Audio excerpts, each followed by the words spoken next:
नमः। अथ पंचमोऽध्यायः कर्मसन्न्यासयोगः। अर्जुन उवाच सन्न्यासं कर्मणां कृष्ण पुनर्योगं च शंससि यच्छ्रेययेतयोरेकं तन्मे ब्रूहि सुनिश्चितम्। श्रीभगवानुवाच सन्न्यासः कर्मयोगश्च निःश्रेयसकरावुभौ तयोस्तु कर्मसन्न्यासात् कर्मयोगो विशिष्यते। येयः स नित्यसन्न्यासी यो न द्वेष्टि न काङ्क्षति निर्द्वन्द्वो हि महाबाहो सुखं बन्धात् प्रमुच्यते। सांख्ययोगौ पृथक् बालाः प्रवदन्ति न पण्डिताः एकमप्यास्थितः सम्यक् उभयोर्विन्दते फलम्। यः सांख्ये प्राप्यते स्थानं तद्योगैरपि गम्यते। एकं सांख्यं च योगं च यः पश्यति स पश्यति। सन्न्यासस्तु महाबाहो दुःखमाप्तुमयोगतः।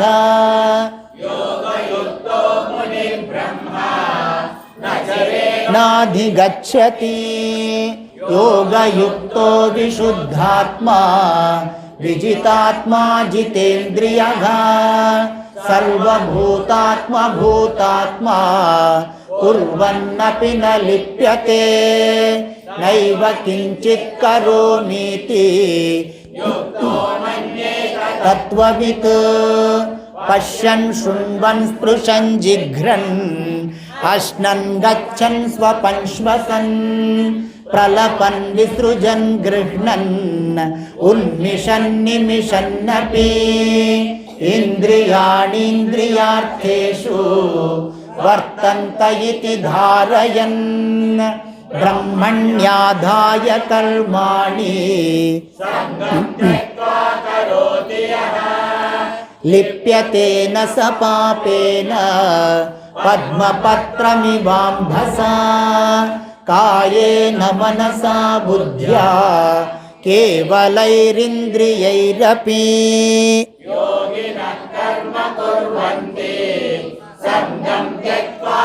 शुद्धये।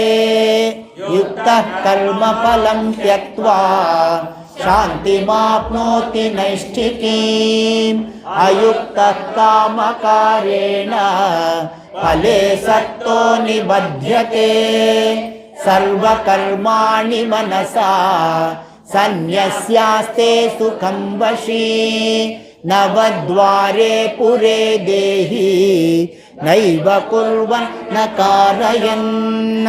न कर्तृत्वं न कर्माणि लोकस्य सृजति प्रभुः। न कर्मफलसंयोगं स्वभावस्तु प्रवर्तते। न दत्ते कस्यचित् पापं न चैव सुकृतं विभुः। अज्ञानेनावृतं ज्ञानं तेन मुह्यन्ति जन्तवः। ज्ञानेन तु तदज्ञानं शितमात्मनः। तेषामादित्यवज्ञानं प्रकाशयति तत्परं। तद्बुद्धयस्तदात्मानः तन्निष्ठास्तत्परायणाः गच्छन्त्य पुनरावृत्तिं ज्ञाननिर्धूतकल्मषाः। विद्याविनयसम्पन्ने ब्राह्मणे गविहस्तिनि पंडिताः समदर्शिनः। इहैव तैर्जितः सर्गो येषां साम्ये स्थितं मनः। निर्दोषं हि समं ब्रह्म सुब्रह्मणि ते स्थिताः। न प्रहृष्येत् प्रियं प्राप्य नोद्विजेत् प्राप्य च प्रियं ब्रह्मविद् ब्रह्मणि स्थितः बाह्यस्पर्शेष्वसक्तात्मा विन्दत्यात्मनि यत्सुखं स ब्रह्मयोगयुक्तात्मा सुखमक्षयमश्नुते ये हि संस्पर्शजा भोगा दुःखयोनय एव ते आद्यन्तवन्तः कौन्तेय न तेषु रमते बुधः सोढुं प्राक्शरीरविमोक्षणात् कामक्रोधोद्भवं वेगं स युक्तः स सुखी नरः योऽन्तः सुखोऽन्तरारामः तथान्तर्ज्योतिरेव यः ब्रह्मनिर्वाणं ब्रह्मभूतोऽधिगच्छति लभन्ते ब्रह्मनिर्वाणं ऋषयक्षीणकल्मषाः छिन्नद्वैधायतात्मानः सर्वभूतहिते रताः यतीनां यतचेतसाम् अभितो ब्रह्मनिर्वाणं वर्तते विदितात्मनां स्पर्शान् कृत्वा बहिर्बाह्यान् चक्षुश्चैवान्तरे भ्रुवोः प्राणापानौ समो कृत्वा नासाभ्यन्तरचारिणौ यतेन्द्रियमनोबुद्धिः यणः विगतेच्छाभयक्रोधो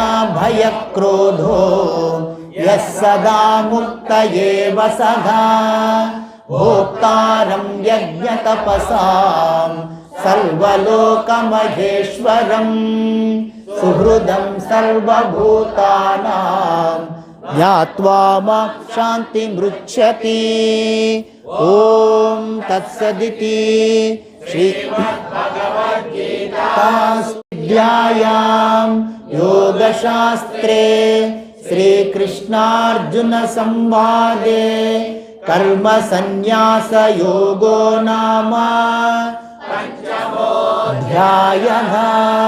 हरिः ओं तत्सत्। श्रीकृष्णार्पणमस्तु। ओम श्रीकृष्ण परमात्मने नमः। अथ षष्ठोऽध्यायः आत्मसंयमयोगः। श्रीभगवानुवाच अनाश्रितः कर्मफलं कार्यं कर्म करोति यः स सन्न्यासी च योगी च न निरग्निर्न चाक्रियः यं सन्न्यासमिति प्राहुः योगं तं विद्धि पाण्डव न ह्यसन्न्यस्तसङ्कल्पो योगी भवति कश्चन आरुरुक्षोर्मुनेर्योगं कर्मकारणमुच्यते योगारूढस्य तस्यैव शमः कारणमुच्यते यदा हिनेन्द्रियार्थेषु न कर्मस्वनुषज्यते न्यासी योगारूढस्तदोच्यते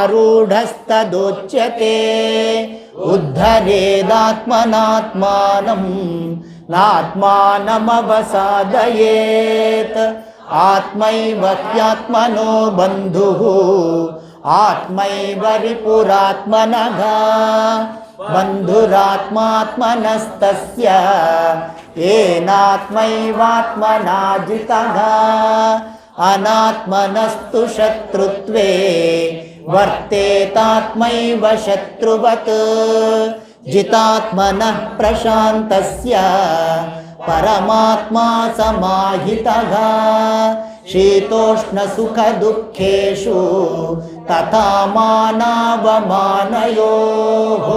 ज्ञानविज्ञानतृप्तात्मा कूटस्थो विजितेन्द्रियः युक्त इत्युच्यते योगी समलोष्टाश्मकाञ्चनः सुहृन्मित्रार्युदासीन मध्यस्थद्वेष्य बन्धुषु साधुष्वपि च पापेषु समबुद्धिर्विशिष्यते योगी युञ्जीत सततम् आत्मानं रगसि स्थितः आत्मा निराशीरपरिग्रहः शुचौ देशे प्रतिष्ठाप्य स्थिरमासनमात्मनः नात्युच्छ्रितं नातिनीचं चैलाजिनकुशोत्तरं तत्रैकाग्रं मनः कृत्वा यतचित्तेन्द्रियक्रियः उपविश्यासने युञ्ज्यात् योगमात्मविशुद्धये समं कायशिरोग्रीवं धारयम्य स्थिरः सम्प्रेक्ष्य नासिकाग्रं स्वं दिशश्चानवलोकयन् प्रशान्तात्मा विगतभिः ब्रह्मचार्यव्रते स्थितः मनः संयम्य मच्चित्तो युक्त आसीत मत्परः युञ्जन्नेवं सदात्मानं योगी नियतमानसः शान्तिं निर्वाणपरमां मत्संस्थामधिगच्छति नात्यश्नतस्तु योगोऽस्ति न चैकान्तमनश्नतः न चातिस्वप्नशीलस्य जाग्रतो नैव चार्जुन रस्य युक्तचेष्टस्य कर्मसु युक्तस्वप्नावबोधस्य योगो भवति दुःखः आत्मन्येवावतिष्ठते निःस्पृहः सर्वकामेभ्यो युक्त इत्युच्यते तदा यथा दीपो निवातस्थो नेङ्गते सोपमा स्मृता योगिनो यतचित्तस्य युञ्जतो योगमात्मनः निरुद्धं योगसेवया यत्र चैवात्मनात्मानं पश्यन्नात्मनि तुष्यति सुखमात्यन्तिकं यत्तत् बुद्धिग्राह्यमतीन्द्रियं वेत्ति यत्र न चैवायं स्थितश्चलति तत्त्वतः यं लब्ध्वा चापरं लाभं मन्यते नाधिकं ततः यस्मिन् स्थितो न दुःखेन गुरुणापि विचाल्यते तं विद्या दुःखसंयोग गीतं स निश्चयेन योक्तव्यो योगो निर्विण्णचेतसा संकल्पप्रभवान् कामान् त्यक्त्वा सर्वान् शेषतः मनसैवेन्द्रियग्रामं विनियम्य समन्ततः शनैः शनैरुपरमेत्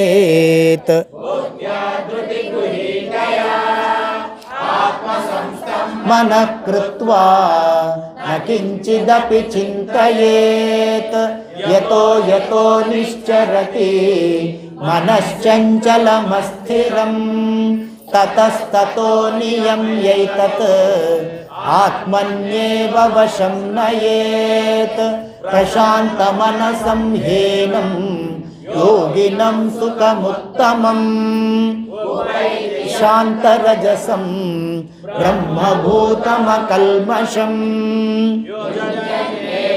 सदात्मानं योगी विगतकल्मषः सुखेन ब्रह्म संस्पर्शम् अत्यन्तं सुखमश्नुते सर्वभूतस्थमात्मानं सर्वभूतानि चात्मनि ईक्षते योगयुक्तात्मा यो मां पश्यति सर्वत्र सर्वं च मयि पश्यति तस्याहं न प्रणश्यामि स च मे न प्रणश्यति सर्वभूतस्थितं यो मां भजत्येकत्वमास्थितः स योगी मयि वर्तते आत्मौपम्येन सर्वत्र समं पश्यति योऽर्जुन सुखं वा यदि वा दुःखं स योगी परमो मतः योऽयं योगस्त्वया प्रोक्तः साम्येन मधुसूदन एतस्याहं न पश्यामि चञ्चलत्वा स्थितिं स्थिरां चञ्चलं हि मनः कृष्ण प्रमाथि बलवदृढम् तस्याहं निग्रहं मन्ये वायोरिव सुदुष्करम् श्रीभगवानुवाच महाबाहो मनो दुर्निग्रहं चलम् अभ्यासेन तु कौन्तेय वैराग्येण च गृह्यते असंयतात्मना योगो दुष्प्राप इति मे मतिः वश्यात्मना तु यतता शक्यो वाप्तुमुपायतः अयति श्रद्धयोपेतो योगाचलितमानसः अप्राप्य योगसंसिद्धिं कच्चिन्नो भयविभ्रष्टः छिन्नाभ्रमिव नश्यति अप्रतिष्ठो महाबाहो विमूढो ब्रह्मणः पथि एतन्मे संशयं कृष्ण छेतुमर्हस्य शेषतः त्वदन्यः संशयस्यास्य पद्यते वाच पार्थ नैवेगनामुत्र विनाशस्तस्य विद्यते न हि कल्याणकृत् कश्चित् दुर्गतिं तात गच्छति प्राप्य पुण्यकृतां लोकान् उषित्वा शाश्वती समाघ शुचीनां श्रीमतां गेहे योगभ्रष्टोऽभिजायते अथवा योगिनामेव कुले भवति धीमताम् एतद्धि दुर्लभतरं लोके जन्म यदीदृशं तत्र तं बुद्धिसंयोगं यतते च ततो भूयः संसिद्धौ कुरु नन्दन पूर्वाभ्यासे ह्यवशोऽपि सः जिज्ञासुरपि योगस्य शब्दब्रह्माति वर्तते प्रयत्नाद्यतमानस्तु योगी संशुद्ध किल्बिषः अनेकजन्म संसिद्धः ततो याति परां गतिं तपस्विभ्योऽधिको योगी ज्ञानिभ्योऽपि मतोऽधिकः कर्मिभ्यश्चाधिको योगी तस्माद्योगी भवार्जुन मद्गतेनान्तरात्मना श्रद्धावान् भजते यो मां समे युक्ततमो मतः ॐ तत्सदिति श्रीमद्भगवद्गीतासु उपनिषत्सु ब्रह्मविद्यायां योगशास्त्रे श्रीकृष्णार्जुनसंवादे आत्मसंयमयोगो नाम षष्ठोऽध्यायः। हरिः ओं तत्सत्। श्रीकृष्णार्पणमस्तु। श्रीकृष्ण परमात्मने नमः। अथ सप्तमोऽध्यायः। ज्ञानविज्ञानयोगः। श्रीभगवानुवाच मय्यासक्तमना पार्थ योगं युञ्जन्मदाश्रयः असंशयं समग्रं मां यथा ज्ञास्यसि तच्छृणु। ज्ञानं तेऽहं सविज्ञानम् इदं वक्ष्याम्यशेषतः यज्ञात्वा नेगभूयोऽन्यत् ज्ञातव्यमवशिष्यते। मनुष्याणां सहस्रेषु कश्चिद्यतति सिद्धये यततामपि सिद्धानां कश्चिन्मां वेत्ति तत्त्वतः।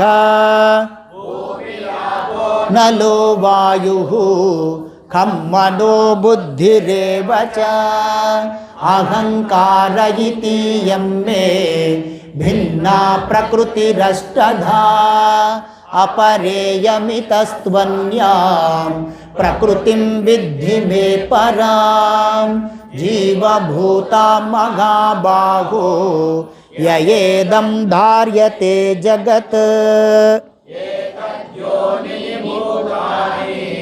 सर्वाणीत्युपधारय अहं कृष्णस्य जगतः प्रभवः प्रलयस्तथा।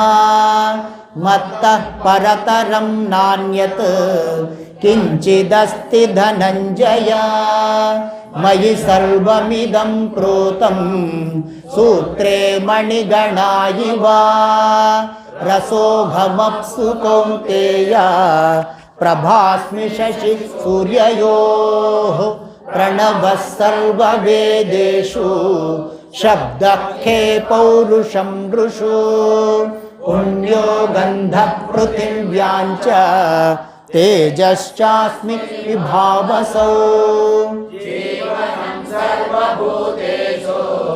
तपश्चास्मि तपस्विषु बीजं मां सर्वभूतानां विद्धि पार्थ सनातनं। बुद्धिर्बुद्धिमतामस्मि तेजस्तेजस्विनामहम्। बलं बलवतां चाहं कामरागविवर्जितं। धर्माविरुद्धो भूतेषु कामोऽस्मि भरतर्षभ। ये चैव सात्विका भावा राजसास्तामसाश्च ये मत्त ये वेति तान् विद्धि न त्वहं तेषु ते मयि। भावैः येभिः सर्वमिदं जगत् मोहितं नाभिजानाति मामेभ्यः परमव्ययम्। दैवी हेषा गुणमयी मम माया दुरत्यया। मामेव ये प्रपद्यन्ते मायामेतां तरन्ति ते। न मां दुष्कृतिनो मूढाः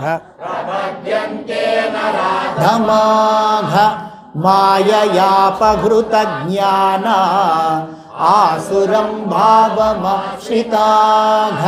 चतुर्विधा भजन्ते मां जनाः सुकृतिनोऽर्जुन। आर्तो जिज्ञासुरर्तार्थी ज्ञानी च भरतर्षभ। तेषां ज्ञानी नित्ययुक्ता एकभक्तिर्विशिष्यते। अहं स च मम प्रियः उदारा सर्व एवैते। ज्ञानी त्वात्मैव मे मतम् आस्थितः स हि युक्तात्मा मामेवानुत्तमां गतिं बहूनां जन्मनामन्ते ज्ञानवान् मां प्रपद्यते वासुदेवः सर्वमिति समगात्मा सुदुर्लभः कामैस्तैस्तैहृतज्ञानाः प्रपद्यन्तेऽन्यदेवताः तं तं नियममास्थाय प्रकृत्या नियता स्वया तनुं भक्तः श्रद्धयार्चितुमिच्छति तस्य तस्याचलां श्रद्धां तामेव विदधाम्यहम् सतया श्रद्धया युक्तः तस्याराधनमीहते लभते च ततः कामान् मयैव विहितान् हितान् अन्तवत्तु फलं तेषां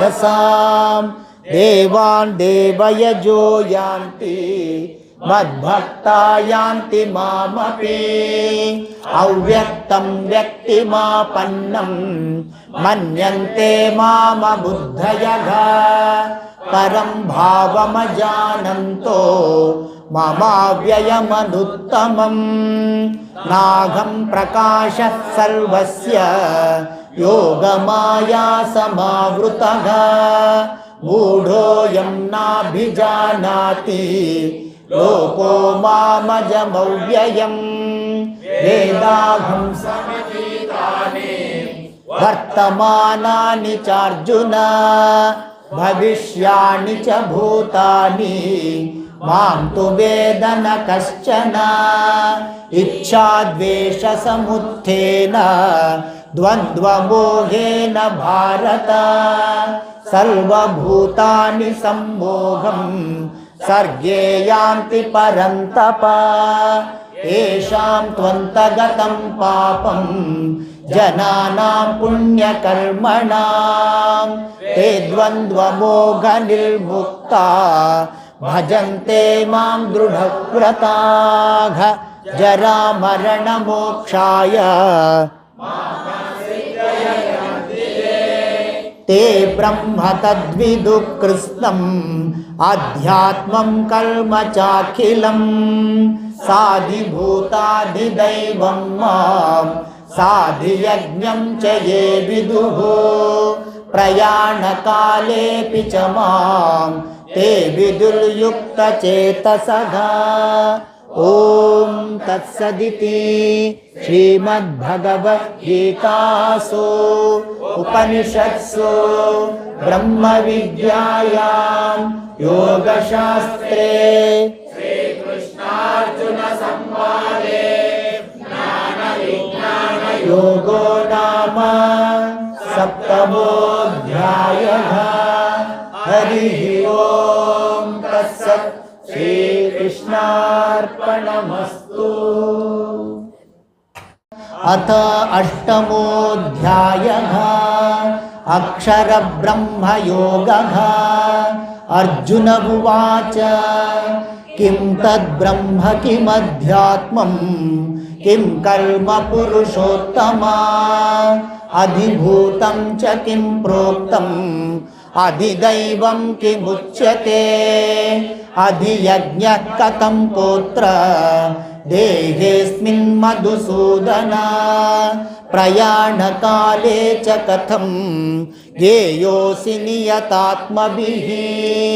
श्रीभगवानुवाच अक्षरं ब्रह्म परमं स्वभावोऽध्यात्ममुच्यते भूतभावोद्भवकरो विसर्गः कर्म संज्ञितः अधिभूतं क्षरो भाव षश्चाधिदैवतम् अधियज्ञो गमेवात्र देहे देहभृतां वर अन्तकाले च मामेव स्मरन् मुक्त्वा कलेवरम् यप्रयाति समद्भावं याति नास्त्यत्र संशयः यं यं वापि स्मरन् भावं त्यजत्यन्ते कलेवरं तं तमेवैति कौन्तेय सदा तद्भावभावितः तस्मात् सर्वेषु कालेषु मामनुस्मर युध्य च मय्यर्पितमनो बुद्धिः मामे वैश्यस्य संशयम् अभ्यासयोगयुक्तेन चेतसा नान्यगामिना परमं पुरुषं दिव्यं तानुचिन्तयन् कविं पुराणमनुशासितारम् अणोरणीयान् समनुस्मरेद्यघ सर्वस्य धातात्मचिन्त्य रूपम् आदित्यवर्णं तमसः परस्तात् प्रयाणकाले मनसाचलेन भक्त्या युक्तो योगबलेन चैव भ्रुवोर्मध्ये प्राणमावेश्य सम्यक् सतं परं पुरुषमुपैति दिव्यम् वेदविदो वदन्ति विशन्ति यद्यतयो वीतरागाः यदिच्छन्तो ब्रह्मचर्यं चरन्ति तत्ते पदं संग्रहेण प्रवक्ष्ये सर्वद्वाराणि संयम्य मनोहृदि निरुध्य च मूर्ध्याधायात्मनः प्राणम् आस्थितो योगधारणाम् ओमित्येकाक्षरं ब्रह्मा व्याघरन् मामनुस्मरन् देहं स याति परमां गतिम् अनन्यचेता सततं यो मां स्मरति नित्यशः तस्याहं सुलभः पार्थ नित्ययुक्तस्य योगिनः मामुपेत्य पुनर्जन्म दुःखालयमशाश्वतं नाप्नुवन्ति महात्मानः संसिद्धिं परमां गताः आब्रह्मभुवनालोकाः पुनरावर्तिनोऽर्जुन मामुपेत्य तु कौन्तेय पुनर्जन्म न विद्यते सहस्रयुगपर्यन्तं ब्रह्मणो विदुः रात्रिं युगसहस्रान्तां ते होरात्रविदो जनाः अव्यक्ताद्व्यक्तयः सर्वाः प्रभवन्त्यघरागमे रात्र्यागमे प्रलीयन्ते तत्रैवाव्यक्तसंज्ञके भूतग्रामस्य एवायं प्रलीयते रात्र्यागमे वशः पार्थ प्रभवत्यघरागमे परस्तस्मात् तु भावोऽन्यो व्यक्तो व्यक्ता सनातनः यस्य सर्वेषु भूतेषु विनश्यति क्षर इत्युक्तः तमाहुः परमां गतिं यं प्राप्य न निवर्तन्ते तद्धाम परमं मम पुरुषः स परः पार्थ भक्त्या लभ्यस्वनन्यया यस्यान्तस्थानि भूतानि येन सर्वमिदं ततं यत्र काले त्वनावृत्तिम् आवृत्तिं नैव योगिनः प्रयाता यान्ति तं कालं वक्ष्यामि भरतर्षभ अग्निर्ज्योतिरघः शुक्लः षण्मासा उत्तरायणम् ता गच्छन्ति ब्रह्मविदो जनाः धूमो रात्रिस्तथा कृष्णः षण्मासा दक्षिणायनम् तत्र चान्द्रमसं ज्योतिः योगी प्राप्य निवर्तते शुक्लकृष्णे गतिहेते जगतः शाश्वते मते एकया यात्यनावृत्तिम् अन्यया वर्तते पुनः नैते श्रुति पार्थ जानन् योगी मुह्यति कश्चन तस्मात् सर्वेषु कालेषु योगयुक्तो भवार्जुन वेदेषु यज्ञेषु तपस्सु चैव दानेषु यत्पुण्यफलं प्रदिष्टम् आत्येति तत्सर्वं विदित्वा योगी परं स्थानमुपैति चाद्यम् ॐ तत्सदिति श्रीमद्भगवद्गीतासु उपनिषत्सु ब्रह्मविद्यायां योगशास्त्रे श्रीकृष्णार्जुन संवादे अक्षरब्रह्मयोगो नाम अष्टमोऽध्यायः हरिः ओम् तत्सत् श्रीकृष्णार्पणमस्तु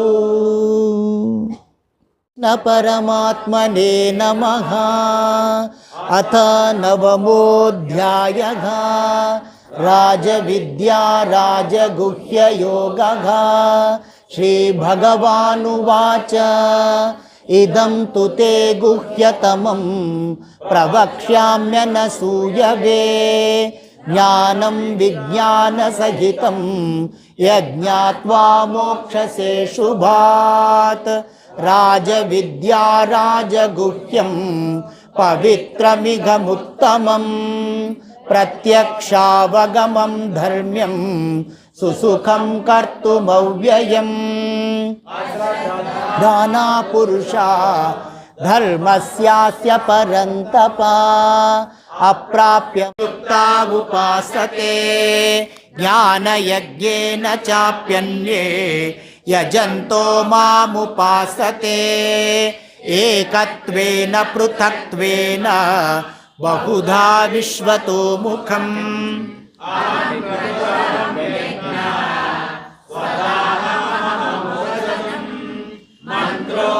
अहमेवाज्यम् अहमग्निरघं घुतं पिता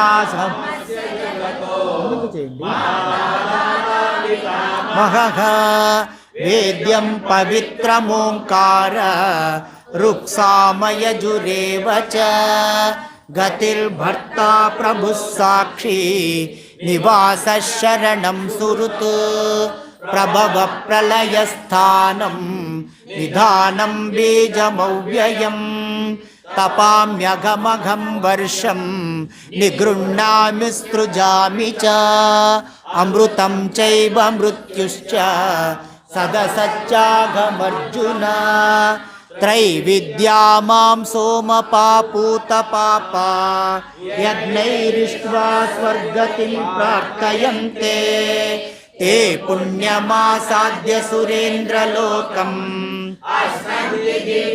दिवि देवभोगान् ते तं भुक्त्वा स्वर्गलोकं विशालम् क्षीणे पुण्ये मर्त्यलोकं विशन्ति एवं त्रयी धर्ममन् प्रपन्ना गतागतं कामकामा लभन्ते अनन्या चिन्तयन्तो मां ये जना पर्युपासते तेषां नित्याभियुक्तानां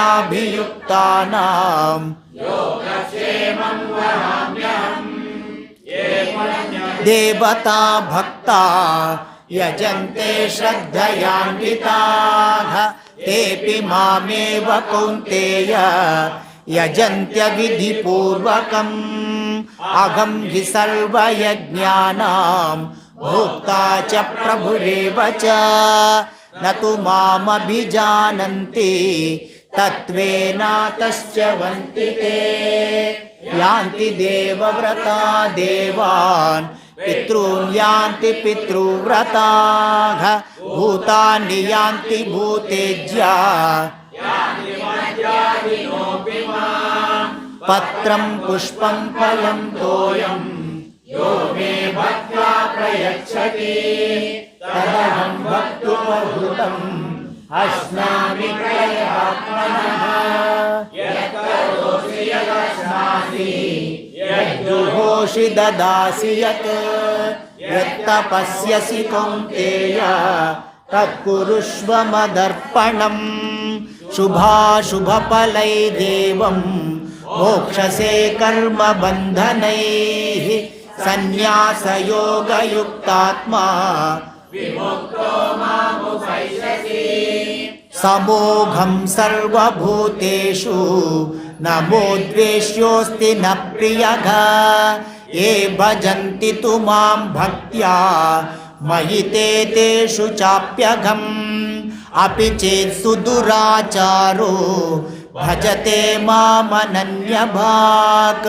साधुरेव समन्तव्यः व्यवसितो हि सः क्षिप्रं भवति धर्मात्मा शश्वच्छान्तिं निगच्छति कौन्तेय प्रतिजानीहि न मे भक्तः प्रणश्यति मां हि पार्थव्यपाश्रित्य येऽपि स्युः पापयोनयः स्त्रियो वैश्यास्तथा शूद्राः तेऽपि यान्ति परां गतिं किं पुनर्ब्राह्मणा पुण्या भक्ता राजर्षयस्तथा अनित्यमसुखं लोकम् इमं प्राप्य भजस्व माम् भव मद्भक्तो मद्याजी मां नमस्कुरु मामे वैश्यसि युक्तैवम् आत्मानं मत्परायणः ॐ तत्सदिति श्रीमद्भगवद्गीतासु उपनिषत्सु ब्रह्मविद्यायां योगशास्त्रे श्रीकृष्णार्जुनसंवादे राजविद्या राजगुह्ययोगो नाम नवमोऽध्यायः। हरिः ओं तत्सत्। श्रीकृष्णार्पणमस्तु। श्रीकृष्णपरमात्मने नमः। अथ दशमोऽध्यायः विभूतियोगः।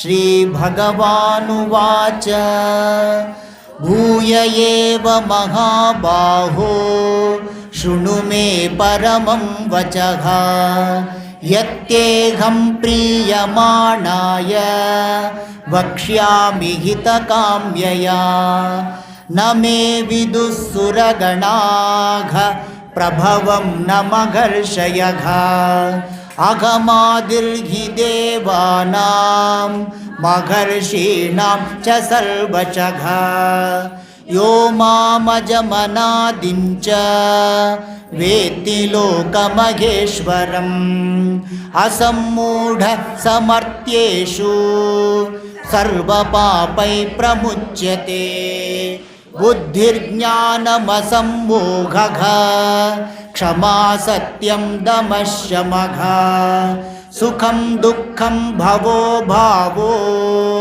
भयं चाभयमेव च अहिंसा समता तुष्टिः तपोदानं यशो यशः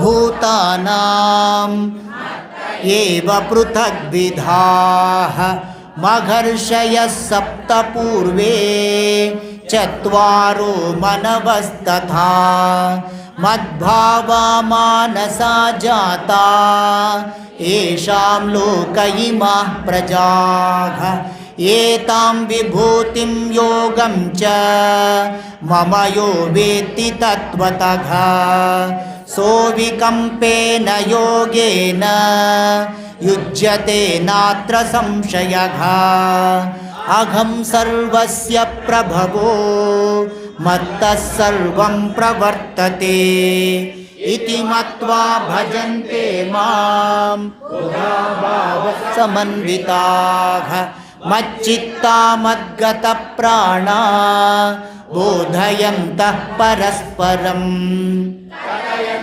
च मां नित्यं तुष्यन्ति च रमन्ति च तेषां सततयुक्तानां भजतां प्रीतिपूर्वकं ददामि बुद्धियोगं तं येन मामुपयान्ति ते तेषामेवानुकम्पार्थम् अहमज्ञानजं तमः नाशयाम्यात्मभावस्थो ज्ञानदीपेन भास्वता। अर्जुन उवाच परं ब्रह्म परं धाम पवित्रं परमं भवान् दिव्यम् आहुस्त्वां ऋषयः सर्वे देवर्षिर्नारदस्तदा असितो देवलो व्यासः स्वयं चैव ब्रवीषि मे सर्वमेतद्धृतं मन्ये यन्मां वदसि केशव न हि ते भगवन् व्यक्तिं विदुर्देवा न दानवाः स्वयमेवात्मनात्मानं वेत्तत्वं पुरुषोत्तमा भूतभावन भूतेश देवदेव जगत्पते वक्तुमर्हस्य शेषेण यात्मविभूतयः याभिर्विभूतिभिर्लोकान् इमां त्वं व्याप्य तिष्ठसि कथं विद्यामहं योगिन् त्वां सदा परिचिन्तयन् केषु केषु च भावेषु चिन्त्योऽसि भगवन्मया विस्तरेणात्मनो योगं जनार्दन भूयः कथय तृप्तिर्हि शृण्वतो नास्ति मे मृतं श्रीभगवानुवाच हन्त ते कथयिष्यामि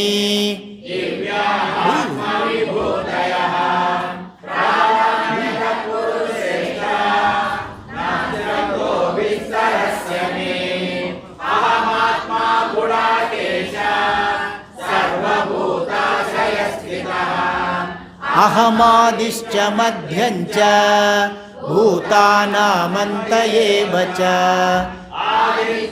नामहं विष्णुः ज्योतिषां रविरंशुमान् मरीचिर्मरुतामस्मि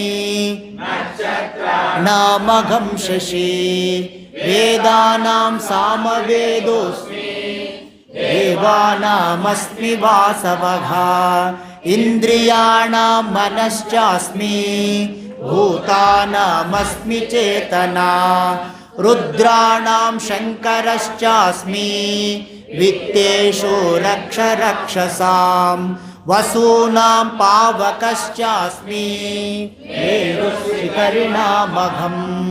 पुरोधसां च मुख्यं मां विद्धि पार्थ बृहस्पतिं सेनानीनामहं स्कन्दः सरसामस्मि सागरः महर्षीणां भृगुरहं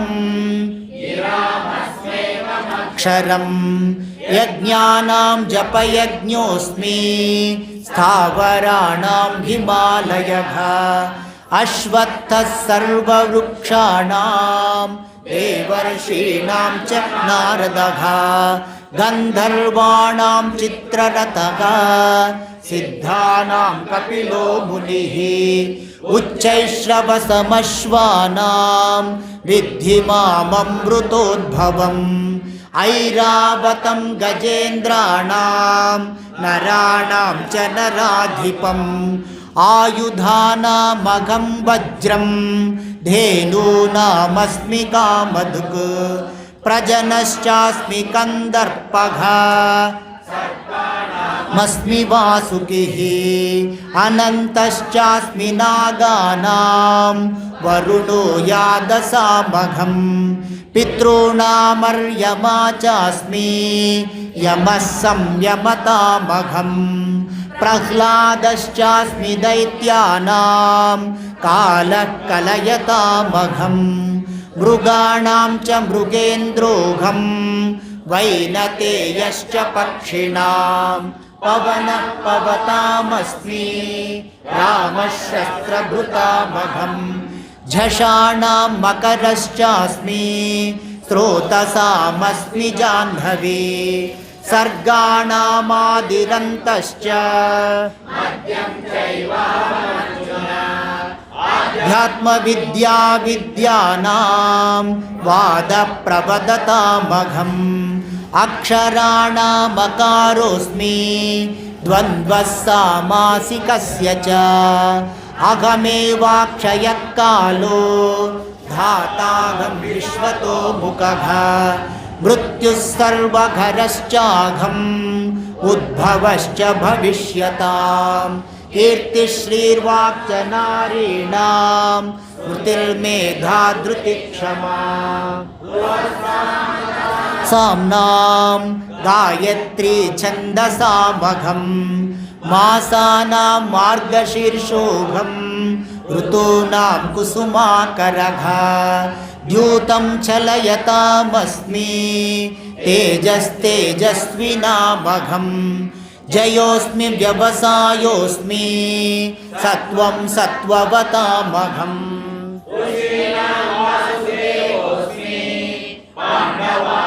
धनञ्जयः मुनीनामप्यघं व्यासः कवीनामुशना कविः दण्डो दमयतामस्मि नीतिरस्मि जिगीषतां मौनं चैवास्मि गुह्यानां ज्ञानं ज्ञानवतामघम् पि सर्वभूतानां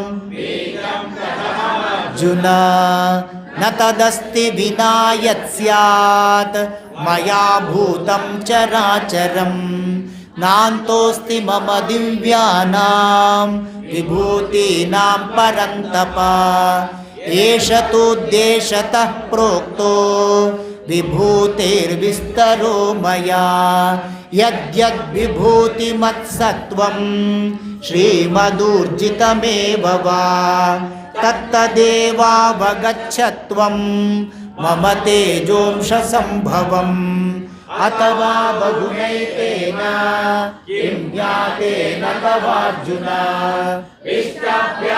इदं कृत्स्नम् एकांशेन स्थितो जगत् ॐ तत्सदिति श्रीमद्भगवद्गीतासु उपनिषत्सु ब्रह्मविद्यायां योगशास्त्रे श्रीकृष्णार्जुनसंवादे विभूतियोगो नाम दशमोऽध्यायः। हरिः ओं तत्सत् श्रीकृष्णार्पणमस्तु। परमात्मने नमः। अथ एकादशोऽध्यायः विश्वरूपदर्शनयोगः। अर्जुन उवाच मदनुग्रहाय परमं गुह्यमध्यात्मसङ्गितं यत्त्वयोक्तं वचस्तेन मोहोऽयं विगतो मम। भवाप्ययौ हि भूतानां श्रुतौ विस्तरशो मया त्वत्तः कमलपत्राक्ष माहात्म्यमपि चाव्ययम्। एवमेतद्यथा तत्त्वम् आत्मानं परमेश्वर द्रष्टुमिच्छामि ते रूपम् ऐश्वरं पुरुषोत्तम। मन्यसे यदि तच्छक्यं मया द्रष्टुमिति प्रभो योगेश्वर ततो मे त्वं दर्शयात्मानमव्ययम्। श्रीभगवानुवाच पश्य मे पार्थरूपाणि शतशोतसहस्रशः नानाविधानि दिव्यानि पश्यादित्यान् वसून् रुद्रान् अश्विनौ मरुतस्तथा बहून्यदृष्टपूर्वाणि पश्याश्चर्याणि भारत। इहैकस्तं जगत्कृत्स्नं पश्याद्य सचराचरम् मम देहे गुडाकेश यच्चान्यद्द्रष्टुमिच्छसि न तु मां शक्यसे द्रष्टुम् अनेनैव स्वचक्षुषा दिव्यं ददामि ते चक्षुः पश्य मे योगमैश्वरम् संजय उवाच एवमुक्त्वा ततो राजन् महायोगेश्वरो हरिः दर्शयामास पार्थाय परमं रूपमैश्वरम् अनेकवक्त्रनयनम् अनेकाद्भुतदर्शनम् अनेकदिव्याभरणम् दिव्यानेकोद्यतायुधम् दिव्यमाल्याम्बरधरम् दिव्यगन्धानुलेपनम् सर्वाश्चर्यमयं देवम् अनन्तं पुष्पतोमुखम् दिवि सूर्यसहस्रस्य भवेद्युगपदुत्थिता यदि भासदृशी सा स्यात् भासस्तस्य महात्मनः तत्रैकस्तं जगत्कृत्स्नं प्रविभक्तमनेकधा अपश्यद्देवदेवस्य शरीरे पाण्डवस्तदा हृष्टो हृष्टरोमा धनञ्जयः प्रणम्य शिरसा देवं कृताञ्जलिरभाषत अर्जुन उवाच पश्यामि देवांस्तव देवदेहे सर्वां तथा भूतविशेषसङ्घान् ब्रह्माणमीशं कमलासनस्थं नुरगांश्च दिव्यान् अनेकबाहूदरवक्त्रनेत्रं पश्यामि त्वां सर्वतोऽनन्तरूपं नान्तं न मध्यं न पुनस्तवादिम् किरीटिनं गदिनं चक्रिणं च तेजोराशिं सर्वतो दीप्तिमन्तं पश्यामि त्वां दुर्निरीक्षं समन्तात् दीप्तानलार्कद्युतिमप्रमेयं त्वमक्षरं परमं वेदितव्यं त्वमस्य विश्वस्य परं निधानं त्वमव्यय शाश्वतधर्मगोप्ता सनातनस्त्वं पुरुषो मतो मे अनादिमध्यान्तमनन्तवीर्यम् यनेत्रं पश्यामि त्वां दीप्तहुताशवक्त्रं स्वतेजसा विश्वमिदं तपन्तं द्यावा पृथिव्योरिदमन्तरं हि व्याप्तं त्वयैकेन दिशश्च सर्वाः दृष्ट्वाद्भुतं रूपमुग्रं तवेदं लोकत्रयं प्रव्यतितं महात्मन् अमीहि त्वां सुरसङ्घा विशन्ति केचिद्भीता प्राञ्जलयो गृह्णन्ति स्वस्तीत्युक्त्वा महर्षि सिद्धसङ्घाः स्तुवन्ति त्वां स्तुतिभिः पुष्कलाभिः ये च साध्या विश्वेश्विनौ मरुतः चोष्मपाश्च गन्धर्वयक्षासुरसिद्धसङ्घा वीक्षन्ते त्वां विस्मिताश्चैव सर्वे रूपं महत्ते बहुवक्त्रनेत्रं महाबाहु बहुबाहूरुपादं बहुदरं बहुदंष्ट्राकराळं नभस्पृशं दीप्तमनेकवर्णं व्याताननं दीप्तविशालनेत्रं दृष्ट्वा हि त्वां प्रव्यतितान्तरात्मा धृतिं न विन्दामि शमं च विष्णो दंष्ट्राकरालानि च ते मुखानि दृष्ट्वैव कालानलसन्निभानि दिशो न जाने न लभे च शर्मा प्रसीद देवेश जगन्निवास अमी च त्वां धृतराष्ट्रस्य पुत्राः सर्वे सखैवावनिपालसङ्घैः भीष्मो द्रोणसूतपुत्रस्तथासौ सखास्मदीयैरपि योधमुख्यैः वक्त्राणि ते त्वरमाणा विशन्ति दंष्ट्राकराळानि भयानकानि केचिद्विलग्ना दशनान्तरेषु सन्दृश्यन्ते चूर्णितैरुत्तमाङ्गैः यथा नदीनां बगवोऽम्बुवेगाः समुद्रमेवाभिमुखा द्रवन्ति तथा तवामि नरलोकवीरा विशन्ति वक्त्राण्यभिविज्वलन्ति यथा प्रदीप्तं ज्वलनं पतङ्गाः विशन्ति नाशाय समृद्धवेगाः तथैव नाशाय विशन्ति लोकाः तवापि वक्त्राणि समृद्धवेगाः लेलित्यसे ग्रसमान समन्तात् लोकान् समग्रान् वदनैर्ज्वलद्भिः तेजोभिरापूर्य जगत्समग्रम् भासस्तवोग्रा प्रतपन्ति विष्णो आख्याहि मे को भवान् उग्ररूपो नमोऽस्तु ते देववरप्रसीद विज्ञातुमिच्छामि भवन्तमाद्यं न हि प्रजानामि तव प्रवृत्तिम् भगवानुवाच कालोऽस्मि लोकक्षयकृत् प्रवृद्धो लोकान् समाहर्तुमिह प्रवृत्तः ऋतेऽपि त्वां न भविष्यन्ति सर्वे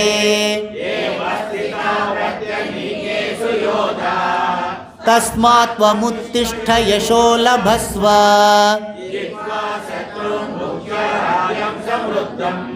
मयैवैते निगताः पूर्वमेव द्रोणं च भीष्मं च जयद्रथं च मया हतां स्वं जहिमा जनिष्ठा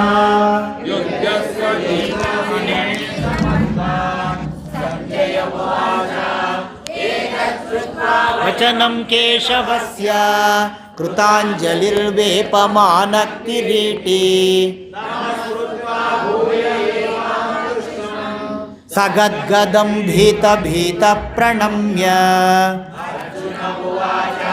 स्थाने ऋषिकेश तव प्रकीर्त्या जगत्प्रहृष्यत्यनुरज्यते च रक्षांसि भीतानि दिशो द्रवन्ति सर्वे नमस्यन्ति च सिद्धसङ्घाः कस्माच्च तेन न मेरन् महात्मन् गरीयसे ब्रह्मणोऽप्यादिकर्त्रे अनन्तदेवेश जगन्निवास क्षरं सदसत्तत्परं यत् त्वमादिदेवः पुरुषः पुराणः त्वमस्य विश्वस्य परं निधानं वेत्तासि वेद्यं च परं च धाम त्वया ततं विश्वमनन्तमाप यमोऽग्निर्वरुणस्य शाङ्कः प्रजापतिस्त्वं प्रपितामहश्च नमो नमस्तेऽस्तु सहस्रकृत्वः पुनश्च भूयोऽपि नमो नमस्ते नमः पुरस्तादत पृष्ठतस्ते नमोऽस्तु ते सर्वत एव सर्व अनन्तवीर्यामितविक्रमस्त्वं सर्वं समाप्नोषि ततोऽसि सर्वगा सखेति मत्वा प्रसभं यदुक्तं हे कृष्ण हे यादव हे सखेति अजानता महिमानं तवेदं मया प्रमादात् प्रणयेन वापि यच्चापघासार्थमसत्कृतोऽसि विहारशय्यासनभोजनेषु एको तवाप्यच्युत तत्समक्षं तक्षामये त्वाम् अगमप्रमेयम् त्वमस्य पूज्यश्च गुरुर्गरीयान् न त्वत्समोऽस्त्यभ्यधिकः कुतोऽन्यो लोकत्रयेऽप्यप्रतिमप्रभाव तस्मात् प्रणम्य प्रणिधाय कायं प्रसादये त्वाम् अगमीशमीड्यं पितेव पुत्रस्य सुखेव सख्युः प्रियः प्रियायार्हसि देव सोढुम् अदृष्टपूर्वं वृषितोऽस्मि दृष्ट्वा भयेन च प्रव्यतितं मनो मे प्रसीद देवेश जगन्निवास किरीटिनं गदिनं चक्रहस्तम् इच्छामि त्वां द्रष्टुमहं तथैव तेनैव रूपेण चतुर्भुजेन सहस्रबाहो भव विश्वमूर्ते। श्रीभगवानुवाच मया प्रसन्नेन तवार्जुनेदं रूपं परं दर्शितमात्मयोगात् तेजोमयं विश्वमनन्तमाद्यं यन्मे त्वदन्येन न दृष्टपूर्वं न वेदयज्ञाध्ययनैर्न दानैः न च क्रियाभिर्न तपोभिरुग्रैः एवं रूपः शक्य अहं नृलोके द्रष्टुं त्वदन्येन कुरु प्रवीर मा ते व्यथा मा च विमूढभावो दृष्ट्वा रूपं घोरमिदृङ्ममेदं व्यपेतभिप्रीतमना पुनस्त्वं तदेव मे रूपमिदं प्रपश्य। संजय उवाच इत्यर्जुनं वासुदेवस्ततोक्त्वा स्वकं रूपं दर्शयामास भूयः आश्वासयामास च भीतमेनं भूत्वा पुनः सौम्य वपुर्महात्मा। अर्जुन उवाच दृष्ट्वेदं मानुषं रूपं तव सौम्यं जनार्दन सचेता प्रकृतिं गतः। श्रीभगवानुवाच सुदुर्दर्शमिदं रूपं दृष्टवानसि यन्मम देवा अप्यस्य रूपस्य नित्यं दर्शनकाङ्क्षिणः नाहं वेदैर्न तपसा न दानेन न चेज्यया यस्य एवं विधो द्रष्टुं दृष्टवानसि मां यथा भक्त्या त्वनन्यया शक्यः अहमेवं विदोऽर्जुन ज्ञातुं द्रष्टुं च तत्त्वेन प्रवेष्टुं च परन्तप मत्कर्म कृन्मत्परमो मद्भक्तः सङ्गवर्जितः निर्वैरः सर्वभूतेषु यः स मामेति पाण्डव। ओम तत्सदिति श्रीमद्भगवद्गीतासु उपनिषत्सु ब्रह्मविद्यायां योगशास्त्रे श्रीकृष्णार्जुन संवादे विश्वरूपदर्शनयोगो नाम एकादशोऽध्यायः। हरिः ओम तत्सत्। श्रीकृष्णार्पणमस्तु।